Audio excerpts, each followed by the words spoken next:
ಇದೇನೆ ನಮ್ಮ ಚಿಕ್ಕದಾದ ಸುಂದರವಾದ ಗ್ರಾಮ. ಈ ಗ್ರಾಮ ಈ ರೀತಿ ಇರೋದ ಕಾರಣ ಎಲ್ರು ತಮ್ಮ ಕಷ್ಟನೂ ಸುಖನೂ ಹಂಚ್ಕೊಂಡಿರೋದ್ರಿಂದ.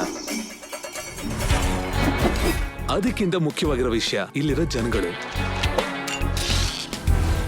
ಅದರಿಂದಾನೇ ಇಲ್ಲಿ ಯಾವ್ದು ಕ್ರೈಮೇ ನಡೆಯಲ್ಲ. ಕ್ರೈಮ್ ರೇಟು ತುಂಬಾ ಕಮ್ಮಿ ಇರೋ ಸ್ಟೇಷನ್ ನಮ್ದು.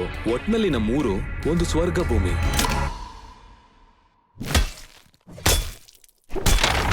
ಓ ಉಜ್ವಲಣ್ಣ,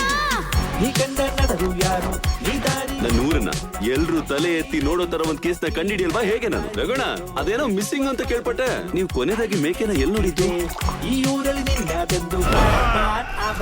ಊರಲ್ಲಿ ಮೊದಲನೇ ಸಲ ಒಂದು ಕೊಲೆ ನಡೆದಿದೆ ಸರ್. ಇದಾದ್ಮೇಲೆ ಏನ್ ಮಾಡ್ಬೇಕು ಗೊತ್ತಾ ಸರ್? ಬಾಡಿ ನೋಡ್ತಿದ್ರೆ ಸುತ್ತಿಗೆ ತರದ ವಸ್ತುನ ತಗೊಂಡು ಸರಿಯಾಗಿ ಹೊಡೆದಂಗಿದೆ. ಅದು ಕೂಡ ನೆತ್ತಿನ. ನಿನ್ನಿಂದ ಬಿಂದಿಗೆ ಚೊಂಬು ಗಿಂಬು ಅಷ್ಟನ್ನೇ ಕಂಡಿಡಿಯಕ್ಕಾಗೋದು. ಲೇ, ಇದು ಕೊಲೆ ಕೇಸು. ಇದನ್ ಕಂಡಿಡಿಯೋದಕ್ಕೆಲ್ಲ ಬುದ್ಧಿಶಕ್ತಿ ಬೇಕು. ಒಂದ್ ಸ್ಪೆಷಲ್ ಇನ್ವೆಸ್ಟಿಗೇಷನ್ ಟೀಮ್ ಇದೆ, ಅವ್ರ ಈ ಕೇಸ್ ನ ತಗೊಂತಾರೆ. ಕುರಿಯಾ ಯೂಶಲ್ ಆಗಿ ಊರಲ್ಲಿ ಏನೇ ಕೇಸ್ ಬಂದ್ರು ಪೊಲೀಸ್ ಅವರು ಊರ್ ಜನ ಎಲ್ಲ ನನ್ನೇ ಕರೀತಾರೆ.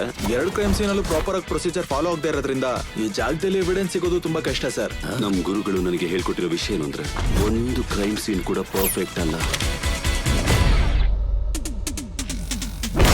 ಈ ಕೇಸ್ ಕಂಡು ಹಿಡಿಯೋದು ಒಳ್ಳೇದೇ, ಆದ್ರೆ ನಾನಿರ್ಬೇಕಾದ್ರೆ ಟ್ರೈ ಮಾಡಬೇಡ. ನೀವು ಸೂಪರ್. 5 ನಿಮಿಷದಲ್ಲಿ ಕತೆ ಎಲ್ಲ ಬದಲಾಯಿಸಿ ಬಿಟ್ರಿ.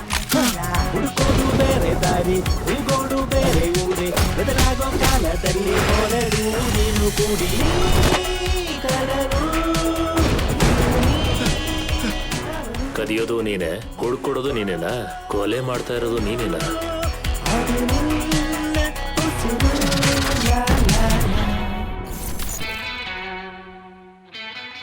ಅಪ್ಪ ಬರ್ಲಿ ಚಪ್ಪಾಳೆ ಬರ್ಲಿ.